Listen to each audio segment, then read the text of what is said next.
Victor couldn't believe it.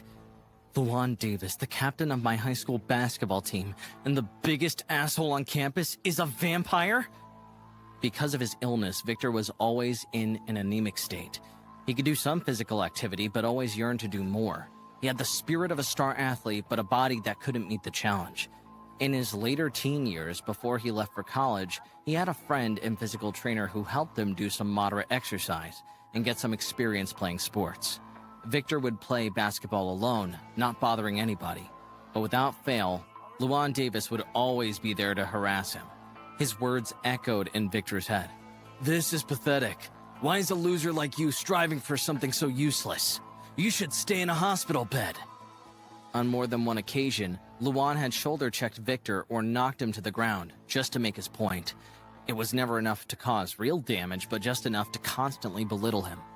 Victor never cried or broke down. He was physically limited, but refused to show weakness. He had tried to report Luan in high school and then again in college, but it never worked. Eventually, Victor had given up practicing sports and instead waited for an opportunity to get revenge. Unfortunately, that opportunity never came. It was as if Luan Davis had some kind of guardian angel or demon. Looking at Luan now, it all made sense. He was a vampire this whole time. He must have had the support of a noble vampire. That's how he avoided any consequences in life. Victor remembered that when Luan was just a boy, he also suffered from a disease that made his muscles weak.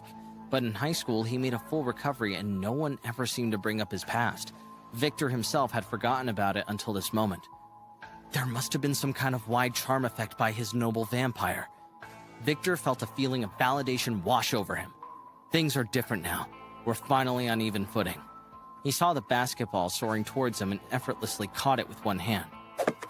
Someone on the team yelled out, "Hey you! Throw the ball over here!" Victor cracked his neck and casually dribbled it down the court. He hurled the ball through the air with power and perfect form. It traveled across the court and landed directly in the basket. Everyone looked at him in disbelief. Onlookers started cheering. Whoa, how the hell did that guy do that? His heightened senses allowed him to calculate the distance and exact amount of force he needed to get a basket. This feels good. Victor, is that you? He heard a familiar voice and turned back to see Luan with his mouth wide open. Victor steeled himself. Hey Luan, long time no see.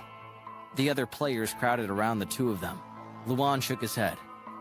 Is that skinny Victor? What happened? Victor flashed a smile and calmly approached. Well. As he got closer, the other players moved out of the way. They felt an invisible pressure rising. Victor stopped inches from Luan's face. Luan was still taller than him. But no longer was Victor afraid.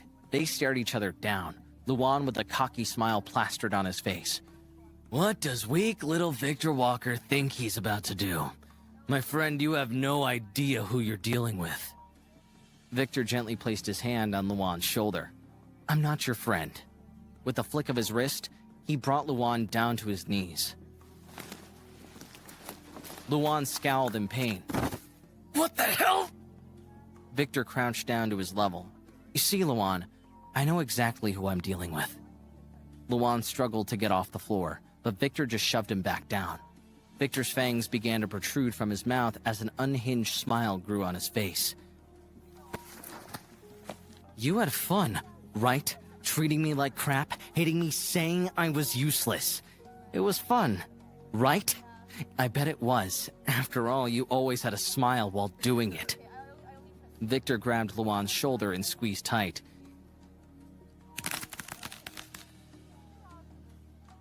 He felt the bones crack as the bully shrieked in pain. Luan looked up at Victor's fangs and bloodshot eyes, and suddenly understood what was going on. He growled in anger.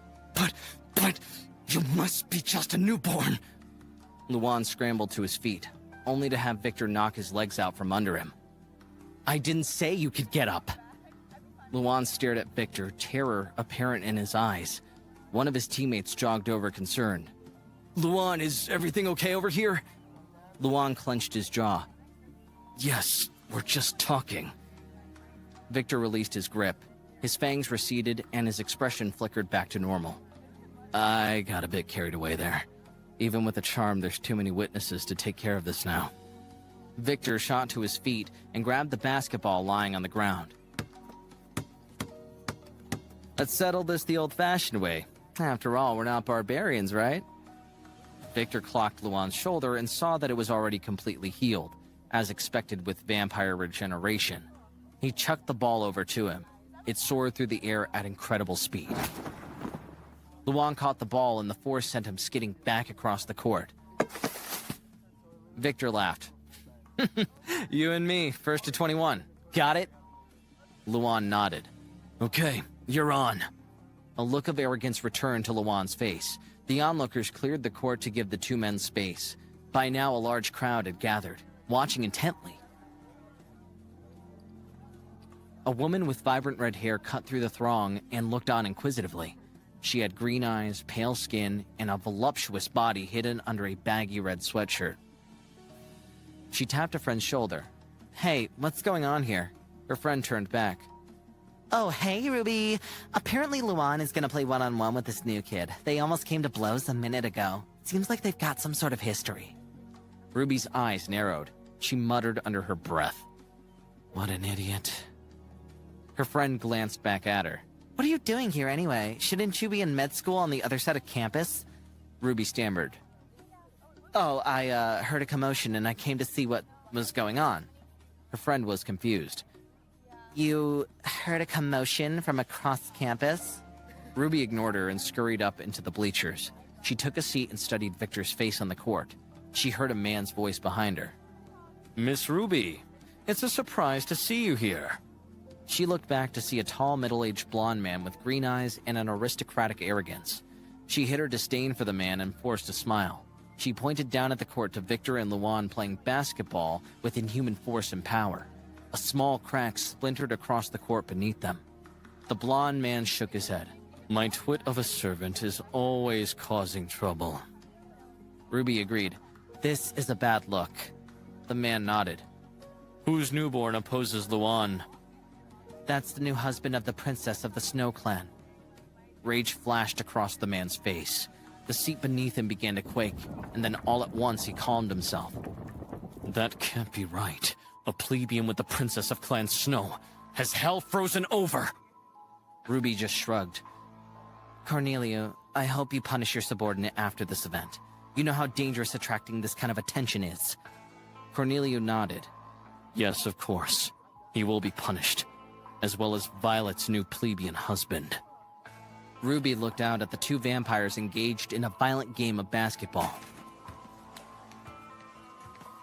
Cornelia snarled. By the way, what's that little bastard's name? Ruby looked into the man's evil eyes. Victor.